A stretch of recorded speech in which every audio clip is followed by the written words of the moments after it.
My name is Aliza, and I live about 2 blocks from Times Square in New York City. And my husband, Gary, died almost 2 years ago. It'll actually be 2 years next week. We had been married at the time almost 18 years. So this year we'd be celebrating our 20th anniversary. Gary was a lighting person, a stagehand for Broadway shows, and he had gone to Chicago to do a pre-Broadway tryout of a musical. He showed up for his first day of work. It was great. He had a great day. It wasn't overwhelming in terms of the physical work. It wasn't overwhelming in terms of the stress. We talked that night and he was feeling great. And then the next morning, he didn't show up for work. He was never late and he didn't show up for work. And I was a widow, which even now is still unfathomable to me to think that I'm a widow. I couldn't even comprehend what that word meant, but I was without my husband. And there were people all of a sudden everywhere. They were in my home, in my apartment, touching my stuff, touching Gary's stuff, and they were weeping and they were inconsolable. Their grief was overwhelming. I was surrounded by so much emotion, and yet I wasn't behaving in the same way. I could sleep, I could eat, and I wasn't sobbing every moment. And I didn't understand. I thought, I am doing it wrong. I don't love him enough, and there's no way that I can possibly preserve his memory because I've failed. I failed in my grief. I failed in the way that I loved him. So what did I do? I threw myself into everything. I said yes to every invitation. I said, let's go to dinner. Yes. Let's go to a movie. Let's go get drinks. Let's go to the diner at 3 o'clock in the morning. Okay, I'll do that. I woke up early in the morning. I went to the gym. I walked the dog. I went to work. I ran to yoga class. I came home. And if I was alone, I spent all night long on the phone with somebody, just talking about anything, but nothing at all. And it was harmful. It was tough for me. And I felt this feeling in my chest of such, I guess you call it anxiety now. Like I couldn't get a breath. It couldn't be a full enough breath for me.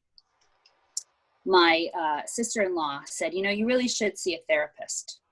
And I knew a one-on-one therapy was not going to be for me, because what I wanted from a therapist was somebody to tell me exactly how I should be doing this, answer all of my questions, and to give me advice and give me answers, but only the advice and answers that I wanted to hear. And apparently that is not the way therapists work. So I thought maybe a group setting would be good for me. I looked around and, I did my research on the internet, and there were plenty of bereavement groups, but none of them that really seemed to resonate with me. None of them that were speaking to me, were right for me. And I did call one therapist who ran a bereavement group, and I told her about Gary, and I told her about how I was feeling and where we were in our lives together. And she said, I do have a bereavement group, but it's not the right one for you. You should check out this W something. So I went online and I found the W Connection. And I remember it was December because it was the last meeting of the year, and I went to one of the meetings, and there were so many women there walking their path and finding their journey through widowhood completely differently. There may be 2 women sobbing uncontrollably throughout the meeting, but they were sobbing in completely different ways. Women that were like me, but not like me at all. And it felt like I finally had the permission to grieve in the way that I needed to grieve. And nobody up until that moment had understood what that meant. They all thought that there was something wrong with me. And I walked in, and it was so incredibly clear from the way that I was embraced and the way that I was nurtured that there was nothing wrong with me, that this was just my path, that this was just my journey. And it doesn't mean that I loved him any less. And it doesn't mean that I was going to not miss him. And it doesn't mean that I wasn't going to carry him with me for the rest of my life.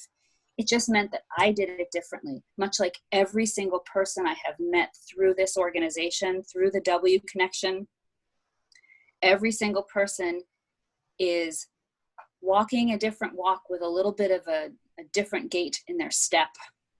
And I just had to accept how I was putting one foot in front of the other, because I was putting one foot in front of the other. It just felt like I wasn't getting anywhere. And walking into this group of women, I felt like I am getting somewhere. And that only has to be important to me.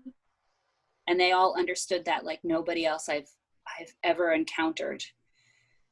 They're intelligent, passionate, funny, beautiful, and I'm able to see a reflection in their eyes that is me and know that that looks different than everybody else, but know that what I am doing is exactly where I'm supposed to be right now.